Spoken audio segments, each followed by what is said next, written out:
Oke, halo semuanya. Jadi perkenalkan, aku Agun Devinta Darmawan dari kelas CMA Dynamic Business Environment. Jadi di sini kali ini kita akan membahas atau bercerita terkait dengan Adidas dan yang go global. Jadi di sini kita akan menjelaskan secara analitis dan memberikan contoh secara konkret dari cerita-cerita Adidas, mulai dari analisis internal, analisis eksternal, atau bahkan dari pendahuluannya sekalipun dari Adidas ini. Oke, jadi di sini judul dari video ini adalah tentang Adidas Go Global. Bayangkan kita ini hidup di dunia yang batas antar negaranya ini semakin tidak terlihat. Produk dari satu negara bisa dengan mudah ditemukan di negara lainnya. Brand dari Eropa bisa menjadi tren di Asia, dan perusahaan tidak lagi bersaing secara lokal, tapi mereka bersaing secara global. Nah, di era globalisasi seperti sekarang ini, perusahaan tidak cukup hanya kuat di pasar domestik aja. Mereka ini harus mampu untuk beradaptasi, berkembang, dan juga bersaing di pasar internasional. Oke, jadi perubahan pola konsumsi, terus perkembangan teknologi, serta terbukanya akses pasar secara global ini telah mendorong perusahaan-perusahaan untuk dapat melakukan ekspansi ke berbagai negara. Oke, namun go global ini bukan sekedar untuk memperluas distribusi aja. Ini tuh sebuah proses yang kompleks. Jadi perusahaan ini harus mampu memahami perbedaan antara budaya, perilaku konsumen, kondisi pasar, hingga dinamika persaingan di setiap negara. Nah, dan tidak semua perusahaan itu mampu untuk melakukan itu dengan baik. Disinilah Adidas ini menjadi contoh yang menarik untuk kita bahas selanjutnya. Oke, jadi kita ketahui bahwa Adidas ini salah satu perusahaan global yang berhasil menunjukkan bagaimana strategi ekspansi internasional dapat dijalankan secara efektif. Oke, bukan hanya karena produknya yang berkualitas, tapi juga karena kemampuannya dalam membangun merek, berinovasi, dan beradaptasi dengan berbagai pasar di dunia. Oke teman-teman, jadi Adidas ini nggak hanya dikenal sebagai produsen perlengkapan olahraga, tapi Adidas ini juga telah berkembang menjadi simbol gaya hidup dari orang-orang. Jadi produk Adidas ini nggak hanya digunakan untuk olahraga, tapi juga untuk menjadi bagian dari fashion atau identitas diri. Dan yang menariknya di sini adalah keberhasilan ini tidak terjadi secara kebetulan. Untuk memahami bagaimana Adidas ini bisa sampai di titik sekarang, titik go global, kita perlu melihat dari berbagai sisi. Oke, yang pertama kita lihat dari profil perusahaannya terlebih dahulu.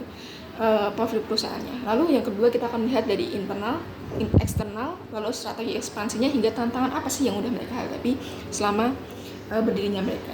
Jadi Adidas ini didirikan tahun 1949 di Jerman oleh Adolf Dassler.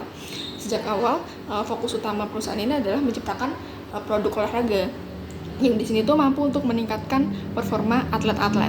Namun seiring dengan berjalannya waktu, Adidas ini tidak hanya berhenti di fungsinya. Mereka melihat nih peluang yang lebih besar. Lalu mereka ini menggabungkan fungsi olahraga dengan elemen gaya hidup. Nah, ini adalah suatu titik penting karena sejak saat itu Adidas itu tidak hanya menjual produk, tapi juga mereka ini menjual pengalaman dan juga identitas kepada pelanggannya. Adidas ini mengembangkan berbagai lini produk, mulai dari sepatu olahraga, lalu ada juga pakaian hingga aksesoris. Produk-produk ini tidak hanya ditujukan untuk atlet profesional, tetapi juga untuk konsumen secara umum. Nah, inilah yang membuat pasar Adidas ini menjadi sangat luas.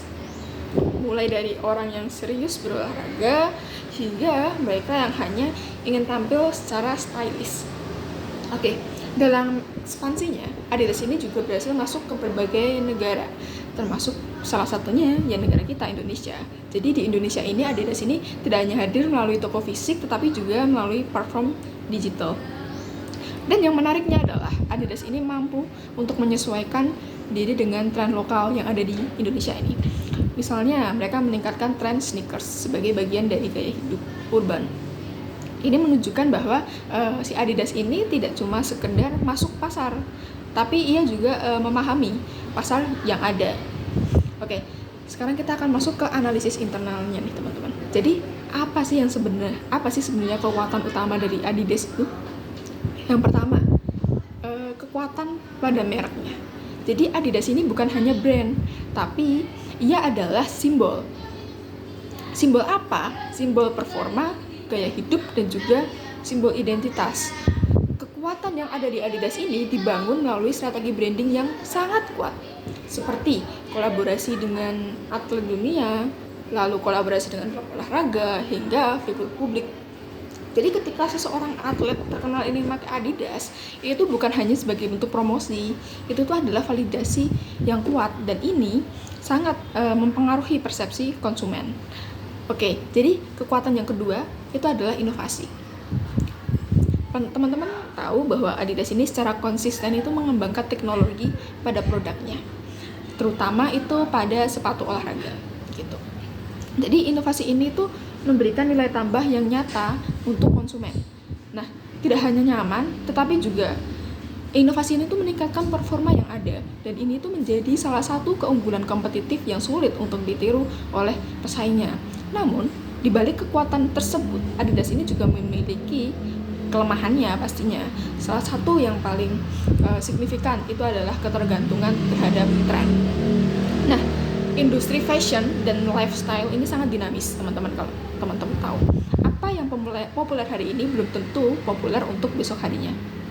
Ketika tren ini berubah, permintaan produk juga bisa turun secara drastis. Ini akan membuat kinerja suatu perusahaan ini menjadi tidak sepenuhnya stabil. Selain itu, Adidas ini juga memiliki struktur biaya yang tinggi juga.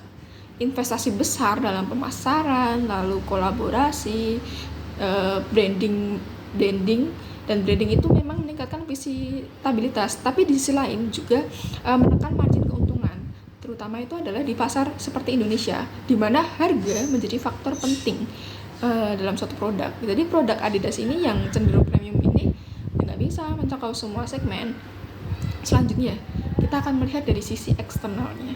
Oke, jadi secara lingkungan bisnis yang dihadapi oleh Adidas yang sangat dinamis ini, di satu sisi ada peluang yang besar, meningkatnya kesadaran masyarakat gaya hidup sehat,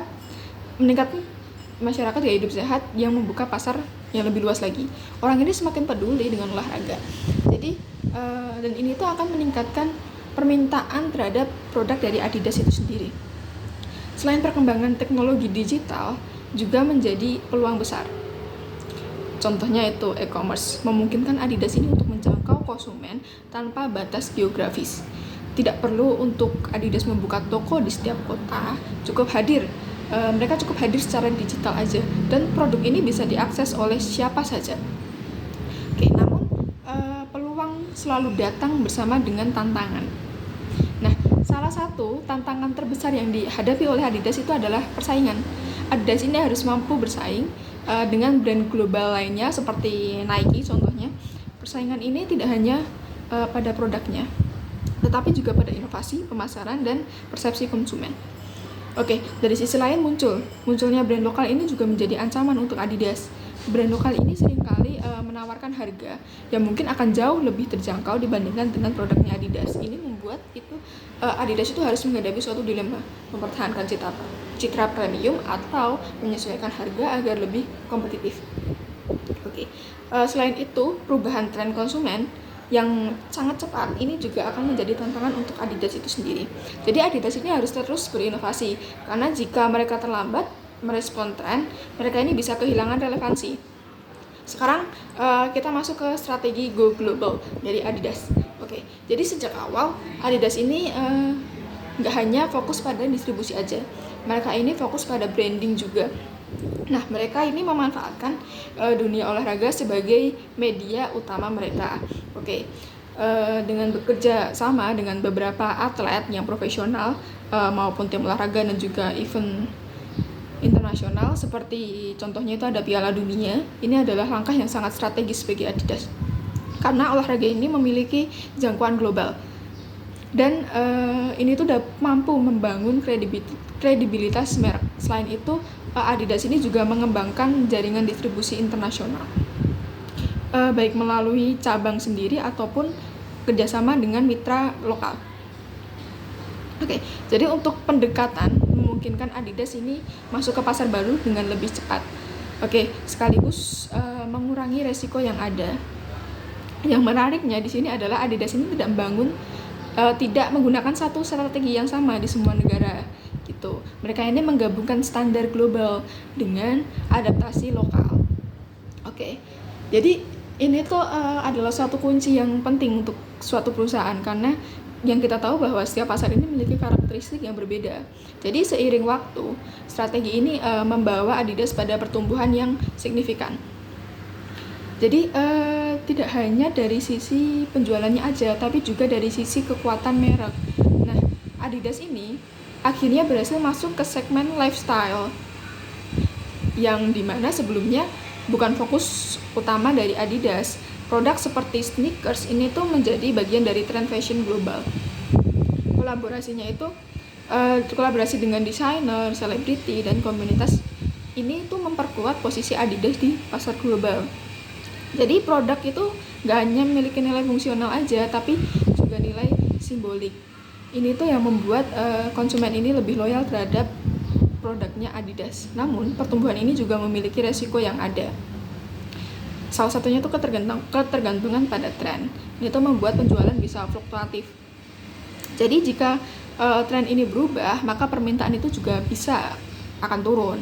Selain itu, kompleksitas operasional global juga menjadi tantangan. Oke, jadi untuk rantai pasok yang luas ini akan membuat Adidas ini rentan terhadap gangguan. Seperti adanya kenaikan biaya logistik, lalu perubahan kondisi ekonomi, hingga isu geopolitik. Oke, tidak hanya itu, isu lingkungan ini juga menjadi perhatian untuk Adidas. Konsumen ini sekarang semakin peduli terhadap keberlanjutan.